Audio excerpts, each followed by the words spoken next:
زخبركم تخطاتلتي مدبات أدماساوي ميديا سلام كمي تغنيو تنتانا زينا زيسومن زي حيزنا قريبنا لنا سنة أنيهم تكتاتولنا بخور نعدم السنة دا أزمدب كبروم سلمون أدماساويان عبيت في تسامة تقراي زيسومن كابزخونون حديو مزيزنا نتنتنالو تقراي بزقنا زبل مدبنا نلومي قداي فيزان قفان قداينا غيرنا يلنا مو مسانا تنحو زباخن ساعات ኣይክህልወኩምን ኣብ ትግራይ ዘይዛርን ዘይቋርፅን ኩናት እንትካየድ ደርጊ ንምውዳእ ካብ ዝተኻየደ ዕጥቃዊ ቃልሲ 17 ዓመት ጀሚሩ ክሳብ ወራር ሻዕብያ ድሕሪኡ እውን እቲ ናይ ቀረባ ግዜ ወራር ንምምካት ዝተኻየዱ ከበድቲ ኩናታት ግፋ ዝበሃል ነገር ኣይነበረን ንምስሊ ግፋ ዝብል ቃል ባዕሉ ንምህላው እውን ኣይፍለጥን ነይሩ ምባል ይከኣል ምክንያቱ ካብ ወለዶ ናብ ወለዶ እናተሰጋገረ ዝመፀ ኣብ ኩሎም ወለዶታት ትግራይ ዝነበረ ጀግንነት ብጋህዲ ይርአ ስለ ዝነበረ ኣይኮነን ዶ ብግዲ ናብ ኩናት ክስለፍ ባዕሉ እቲ መንእሰይ ማእኸል ታዕሊም ኣበይ እዩ እናበለ እናሓተተ ፈቐዱ በረኻታትን ሽንጥሮታትን ከርተት ኢሉ ብዓርሰ ፈቓዱ ይጋደል እዩ ዝነበረ ኣብዚ ናይ ቀረባ ግዜ ሕማቕ ታሪኽና ትግራይ 360 ዲግሪ ተኸቢባ ብብዙሓት ዘራያት ተዓጂቡ እሞ ካብ ሃገረይ ትብላ ኢትዮጵያ ዝተኸፈተላ ኩናትን ወራርን ንምምካት እኳ ኣብ ትግራይ ዘሎ መንእሰይ ተገፊፉ ናብ ኩናት ክኣቱ ክግበር ይትረፍ እሞ ኣብ ርሑቕ ሃገራት ኣሜሪካን ኣውሮፓን ዝነበረ ንትግራይ ብዛንታ እምበር ብኣካል ዘይፈልጣ ተወላዲ ትግራይ እውን ብድሌቱ መፂኡ እንትጋደል ኢና ዝረአና ካብ ኣውሮፓን ኣሜሪካን ጥራሕ ኣይኮነን ካብታ ወራር ዝፈነወትላ ንትግራዋይ ረመፅ ዝኾነት ኢትዮጵያ እውን ካብ ዝተፈላለዩ ክልላት ጥቃት ዓዶም ኣጉሂቦም ኣብ ውሽጦም ዝዓበየ ጅግንነት ወለዶም ፀዊዕዎም ብዙሓት ማሕለኻታት ሓሊፎም ናብ ትግራይ ብምእታው TDF ምክልኻል ሰራዊት ትግራይ ፈጢሮም ግዙፍ ሓይል ኮይኖም ንትግራይን ህዝባን ካብ ጥፋት ድሒኖም ብዓወት መሰስ ብምባል ስምምዕነት ውዕል ሰላም ፕሪቶሪያ ክፍረም ገይሮም እዮም ትግራይ ንዘመናት ወራር እናመከተት ዝመፀት ክልል እያ ይኹን እምበር ብግፋ ወታደር ዝሰለፈትሉ ግዜ ኣብ ታሪኽ ኣይተረአየን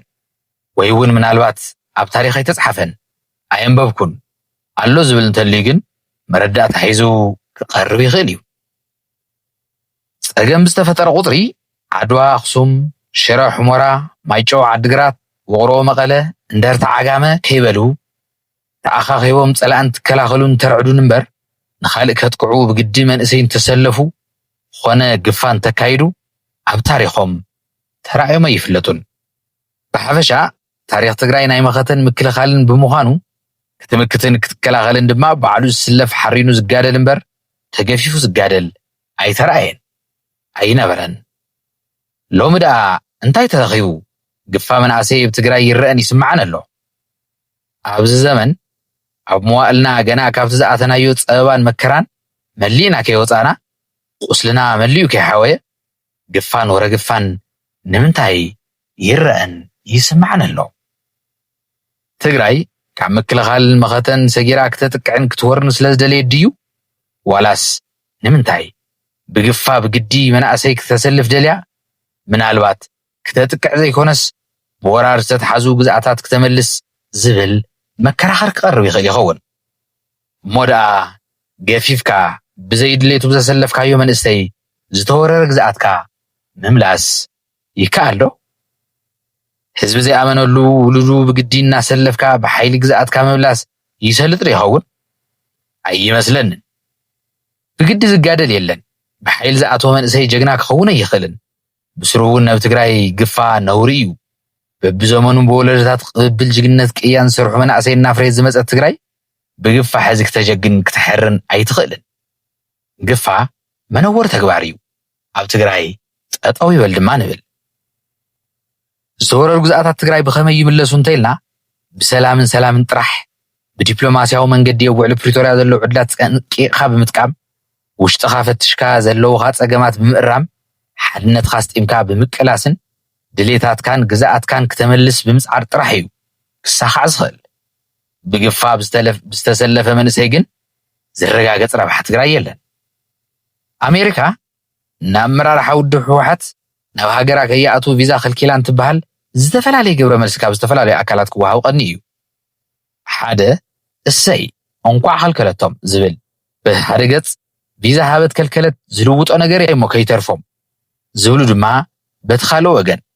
ኮይኖም ክዘራረቡሉን ከራኸሩሉን ቀኒዮም እዮም። ትርጉም ምክልኻል ቪዛ ኣሜሪካ ብዝግባእ ዝተረድኦም ይመስሉን ናብ ኣሜሪካ ምእታውን ዘይምእታውን ኣይኮነን እቲ ቀንዲ ነገር ብሰንኪ ድኹም ከይዲ ዲፕሎማሲ ኣመራርሓ ህወሓት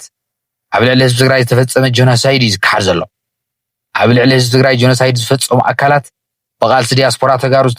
ዝተነበረሎም ማዕቐባት እንትለዓለሎም በኣንጻሩ ተጠቃዕቲ ዝነበሩ ኣብ ልዕሊኦም ጆኖሳይድ ዝተፈፀሞም መራሕቲ ህወሓት ማዕቀ ቪዛ ተነቢርሎም ማለት ንስኹም ኢኹም ፃሕተርቲ ኩናት ፈጠርቲ ራዕዲ እዮም ዝበሃል ዘለዉ። እዚ እዩ ትርጉም ምክልካል ቪዛ። በዛ ዓይኒ እንትረአ ድማ ብጣዕሚ ትራጀዲ ይኸውን ማለት እዩ ጉዳይ ቪዛ። ቪዛን ግፋን ከራኽቡ ዝፍትኑ ኣካላት ኣለዉ። ብኸመይ ንርአዮ? ግፋ መናእሰይ ኣብ ከተማታት ትግራይ ብዙሕ ሰብ ተቃዊምዎ እዩ።